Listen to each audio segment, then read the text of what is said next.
Bom dia, nós somos do curso de Serviço Social do sexto período. Nosso grupo é composto por Isis, Yasmin, Caroline de Lima, Lília e Daniela. A temática que vamos abordar é violência contra a mulher. Bom dia, gente. Como todo mundo sabe, meu nome é Lília. Eu vou contar um pouquinho sobre a história da Maria da Penha. Quem foi a Maria da Penha? Maria da Penha Maia Fernandes foi uma mulher nascida em Fortaleza, na cidade do Ceará, no dia 1º de fevereiro de 1945. Ela é farmacêutica bioquímica e se formou na Faculdade de Farmácia e Bioquímica na Universidade Federal do Ceará em 1966. Ela concluiu seu mestrado em 1977 na Universidade de São Paulo. Maria da Penha, ela conheceu o seu esposo, o Marco Antônio Heredia Viveiros, que era um colombiano, quando ela estava cursando o mestrado na Faculdade de Ciências Farmacêuticas na Universidade de São Paulo, em 1974. Na época, ele fazia seus estudos e pós-graduação em economia na mesma instituição de ensino que a Maria. No ano que eles começaram a namorar, o Marco Antônio, ele demonstrava ser muito amável, educado, solidário com todos à sua volta. O casamento entre eles ocorreu em 1976 e após o nascimento da primeira filha e da finalização do mestrado da Maria, eles se mudaram para Fortaleza, onde nasceu as outras duas filhas do casal. Foi a partir desse momento que a história mudou. As agressões elas começaram quando o Marco ele conseguiu cidadania brasileira e ele se estabilizou profissionalmente e economicamente. Ele agia sempre com muita intolerância, exaltava-se com muita facilidade e tinha comportamentos explosivos, não só com a esposa, mas também com as filhas. O medo era constante, a tensão diária e as atitudes violentas do Marco, tanto com a Maria quanto com as filhas, se tornava cada vez mais constante. Falar um pouco sobre o crime. No ano de 1983, Maria da Penha foi vítima de dupla tentativa de feminicídio por parte de Marcos Antônio. Primeiro, ele deu um tiro em suas costas enquanto ela dormia. Como resultado dessa agressão, Maria da Penha ficou paraplégica devido às lesões irreversíveis na terceira e quarta vértebra torácica laceradas na medula. E aí houve outras complicações físicas e traumas psicológicos. Nessa tentativa, Marco Antônio declarou-se à polícia que tudo não havia sido passado de uma tentativa de assalto. E essa versão dele de tentativa de assalto, ela foi desmentida pela polícia, pela perícia, né? 4 meses depois, quando a Maria da Penha voltou para casa, após as 2 cirurgias, internações e tratamentos que ela passou, ele manteve ela em cárcere privado durante 15 dias e tentou eletrocutá-la durante o banho, tentou matar ela com choque durante o banho. Foi juntando as peças do quebra-cabeça, assim, de tudo que havia acontecido, Maria da Penha ela compreendeu os diversos movimentos feitos pelo ex-marido. Da primeira vez, ele falou que foi um suposto assalto e tudo mais. Ele insistiu, o Marco, para que a investigação sobre o suposto assalto não fosse levada adiante. Ele fez com que a Maria da Penha assinasse uma procuração que autorizava ele a agir em seu nome. Ele inventou uma história trágica sobre a perca do automóvel, do casal, tinha várias cópias de documentos autenticados pela Maria da Penha e ainda foi descoberta a existência de um amante. Quando a família da Maria da Penha ela teve ciência da grave situação, eles conseguiram dar um apoio judiciário a ela e providenciou a saída dela dentro de casa, sem configurar abandono de lar, para que ela não perdesse a guarda de seus filhos. Na tentativa de justiça, A Maria da Penha, ela mesmo muito fragilizada, ela continuou lutando para que houvesse justiça. E após o crime cometido contra ela, o próximo crime foi por parte do Poder Judiciário. O primeiro julgamento de Marco Antônio, ele aconteceu somente em 1991, 8 anos após o crime. O agressor ele foi sentenciado a 15 anos de prisão, mas devido a recursos solicitados pela defesa, ele saiu do fórum em liberdade. Mesmo, como eu disse, fragilizada, Maria da Penha continuou a lutar por justiça e foi nesse momento que ela escreveu o livro Sobrevivi, Posso Contar. Foi publicado em 1994 e reeditado em 2010, contando o relato da sua história e o andamento do processo contra Marco Antônio. O segundo julgamento ele só foi realizado em 1996, no qual seu ex-marido foi condenado a 10 anos e 6 meses de prisão. Contudo, sob a alegação de irregularidades processuais por parte dos advogados da defesa, mais uma vez a sentença não foi cumprida. E aí, no ano de 1998, o caso ele ganhou uma dimensão internacional da Maria da Penha.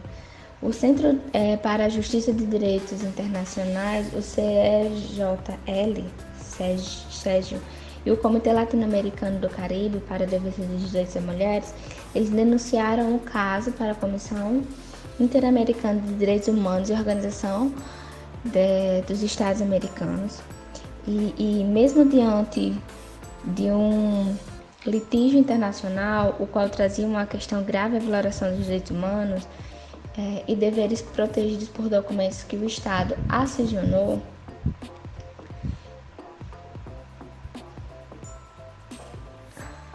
o Estado brasileiro ele permaneceu omissor e não se pronunciou em nenhum momento durante o processo.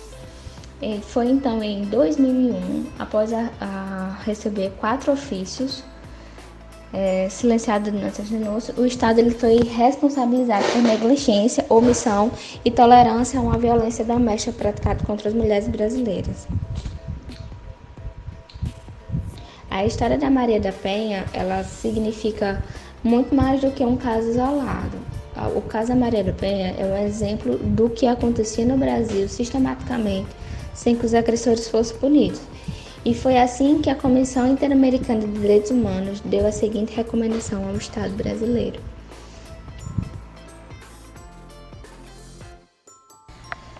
Então, gente, dando continuidade à fala da Lilian, eu vou falar um pouquinho agora sobre os tipos de violência. E são previstos 5 tipos de violências domésticas e familiar contra a mulher na Lei Maria da Penha, que são a violência física, a violência psicológica, a moral, a sexual e a patrimonial. É importante lembrar, gente, que esses 5 tipos de violências, elas acabam gerando graves consequências para a mulher, e também é muito importante lembrar que qualquer uma delas constitui sim um ato de violação dos direitos delas, e que deve sim ser denunciada, apesar de ser muito difícil para a mulher fazer isso. Aí eu vou explicar um pouquinho agora esses tipos de violências. A primeira é a violência física. Ela é entendida como qualquer conduta que ofenda a integridade da mulher ou da sua saúde corporal. E os exemplos dela são espancamento, atirar objetos, sacudir e apertar os braços, estrangulamento ou sufocamento, lesões com objetos cortantes ou perfurantes, ferimentos causados por queimaduras ou armas de fogo, torturas e etc. O segundo tipo de violência é a violência psicológica. Ela é considerada qualquer conduta que cause dano emocional e também a diminuição da autoestima, que prejudique ou perturbe o pleno desenvolvimento da mulher e vise degradar ou controlar suas ações, comportamentos, como também as suas crenças e até mesmo as suas decisões. Os exemplos delas são ameaças, humilhação, manipulação, isolamento, que tem muito a questão da proibição da mulher poder estudar, dela poder viajar, falar com seus amigos e até mesmo com seus parentes e familiares. Aí tem a questão também da chantagem, dos insultos e entre outros. O terceiro tipo de violência vai ser a violência sexual.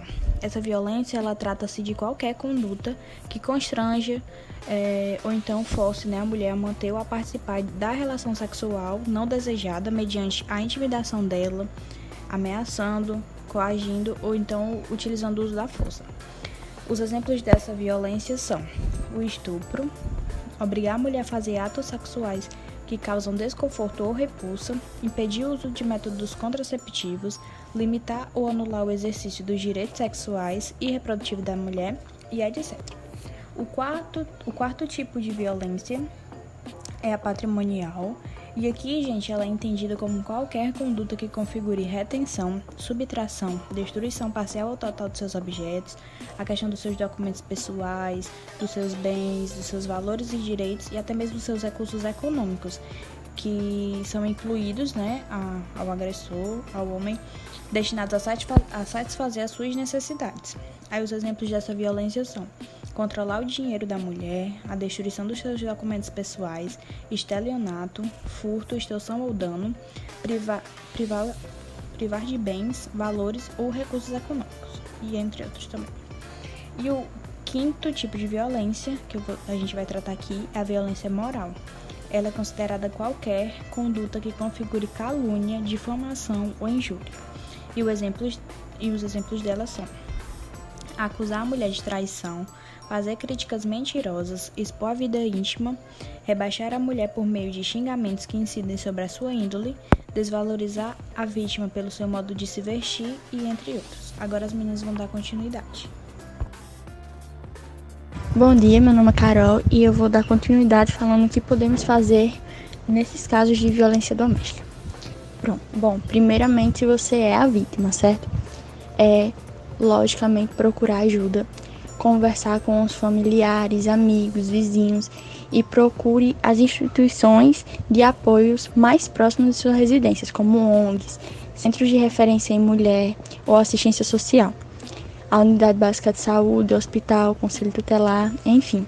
Também tem o número 180, que é a Central de Atendimento à Mulher. Ela funciona 24 horas por dia, recebe ligações de qualquer lugar do país e fornece informações e encaminhar denúncia aos órgãos competentes, certo? A ligação é gratuita, pode ser feita tanto de telefone fixo quanto de telefone celular, certo?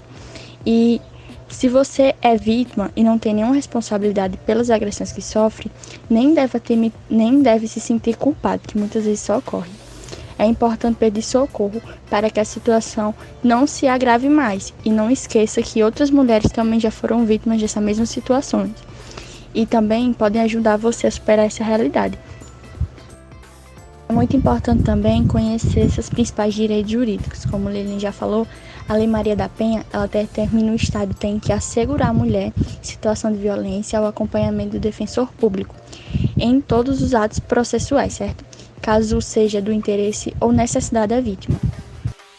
E denunciar, lógico, é a maior arma da vítima.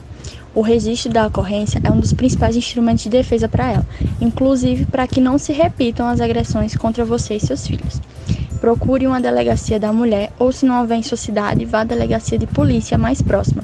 Nenhuma autoridade policial pode se recusar a registrar um boletim de ocorrência. E se houver lesões, é importante realizar o corpo de delito. Em caso de violência sexual, você tem direito à assistência integrada da rede de saúde pública, acesso a tratamento contraceptivo de emergência para evitar a gravidez indesejada e medicação preventiva contra doenças sexualmente transmissíveis, como AIDS, enfim, e outras mais. E o que fazer se você for um conhecido da vítima? Bom, primeiramente, orientar a mulher a fazer denúncia. É essencial que ela tenha esse apoio, certo? A violência doméstica é um crime, mas a omissão frente ao sofrimento e à violação dos direitos das mulheres também é. Além disso, a mulher sente-se acolhida no local de trabalho, na família, local que você veja esse tipo de agressão. Ela estará muito mais fortalecida para enfrentar o problema, o que é essencial da rede da proteção do apoio. Como disse novamente, ligar para o 180. Se não souber como proceder, entre em contato com a Central de Atendimento à Mulher e solicite informações e orientações. Como foi dito, o serviço ele funciona 24 horas por dia em todo o país e a ligação é gratuita. Eles lhe darão muito apoio de como proceder com essa situação, mesmo que você seja um amigo ou parente da vítima. Todos os anos, a violência contra a mulher tem crescido em nosso país. Nós temos alguns dados que mostram que a pandemia evidenciou não somente a desigualdade existente no nosso país, mas também o aumento da violência contra a mulher. Teve um aumento de 1,9% dos feminicídios, 3,8% no aumento das ligações para a PM. Houve uma redução no número de registros de violência doméstica nas delegacias. Em 2019, 266.310 registros de lesão corporal em decorrência de violência doméstica, sendo uma agressão física a cada 2 minutos. 66.124 estupros aconteceu a cada 8 minutos. E a maioria das suas vítimas eram mulheres. E dessas mulheres, 57,9% eram menores de idade, cerca de 13 anos. E 1.326 feminicídios, ainda contabilizando o ano de 2019. 66,6% dessas vítimas eram mulheres negras, na faixa etária de 20 e 39 anos. E a maioria delas foram mortas pelo seu companheiro ou pelo seu ex-companheiro. Essa é uma fonte do Fórum Brasileiro de Segurança Pública. Ainda sobre a pandemia, o estado do Rio Grande do Norte também teve um aumento dessa violência doméstica de 260%. Em reportagem da BBC News, falou em 26 de fevereiro de 2009 que a violência contra a mulher mostra que não há um lugar seguro para a mulher no Brasil. Bom dia, eu vou falar sobre violência doméstica durante o período da pandemia, que vai de hoje, mas começou em 2020. E a pandemia, segundo os dados da Organização das Nações Unidas, a ONU, houve um crescimento considerável de violência doméstica durante a pandemia, porque a pandemia causou muitos desajustes na economia, causando desempregos, mortes. Isso causou tensões familiares. Durante 2020, no Brasil foram registrados 649 feminicídios, e isso mostrando que houve um crescimento de 2% em relação a 2019. Mas apesar de ter esses números consideráveis de feminicídio, de violência doméstica, não teve muitas denúncias.